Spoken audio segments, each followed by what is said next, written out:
Hi అండి, అందరికీ నమస్కారం అండి. ఏం కర్రీ అని చూస్తున్నారా? అమ్మమ్మలు నానమ్మలు నాంటి కూరండి ఇది.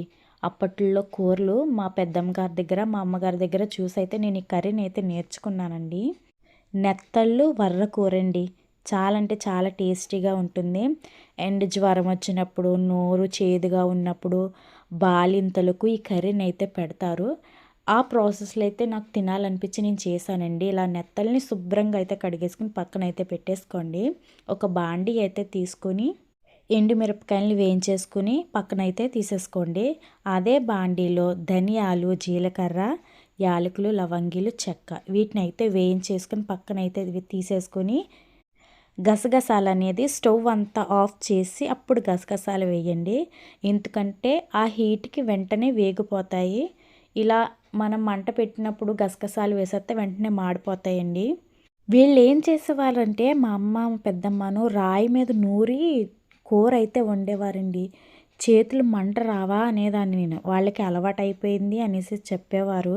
ఆ రాళ్ళ ఉప్పును కూడా ఒకసారి వేయించేసుకొని మిక్సీ జార్లో వెల్లుల్లి, కరివేపాకు, చింతపండు వీటన్నిటిని ఒక పేస్ట్‌లా అనేది చేసేసుకొని పక్కనైతే పెట్టేసుకోండి.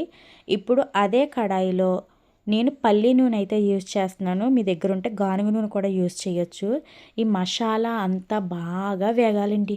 బాగా వేగి నూనె అనేది పైకొస్తుంది చూడండి. ఆ స్ట్రక్చర్ వచ్చేంత వరకు వేగాలి. అప్పుడే మనకి ఈ కర్రీ అనేది మజాగా ఉంటుందండోయ్! ఇప్పుడు ఫుడ్స్ ఏమున్నాయండి? ఏది పడితే అది వచ్చేస్తుంది. ఏది పడితే అది తినేస్తున్నాం. అప్పట్లో ఫుడ్స్ అనేది చాలా ట్రెడిషనల్‌గా ఉండేది. అప్పటి వాళ్ళు ఇప్పుడు ఇంకా స్ట్రాంగ్‌గా ఉంటున్నారు. ఇప్పుడు మనం ముసలి వాళ్ళు అయిపోయినట్టు బిహేవియర్ చేస్తున్నాం. ఇది బాగా వేగి ఆయిల్ అనేది పైకి తేలిన తర్వాత ఉల్లిపాయ ముక్కలు అనేది చిన్న చిన్న ముక్కలుగా కట్ చేసుకొని వేసుకోవాలండి. ఇందులో నేను అల్లం అనేది యూజ్ చేయలేదు. అల్లం యూజ్ చేయకపోయినా పర్వాలేదు. వేసుకోవాలనుకుంటే వేసుకోవచ్చు. నేనైతే యూజ్ చేయలేదు. ఇలా గరిటె అనేది పెట్టకుండా క్లాత్తోనే దీన్ని తిప్పుతూ తిప్పుతూ కలపాలి. కాస్త ఎన్నో కాదు కొన్ని వాటర్ అనేది వేసుకుని మూత అనేది పెట్టేసుకుని మనం ఉడికించేసుకోవాలండి. కొత్తిమీర వేసుకుని సర్వ్ చేసేసుకుంటే అమ్మమ్మల నానమ్మ లాంటి కర్రీ అనేది రెడీ.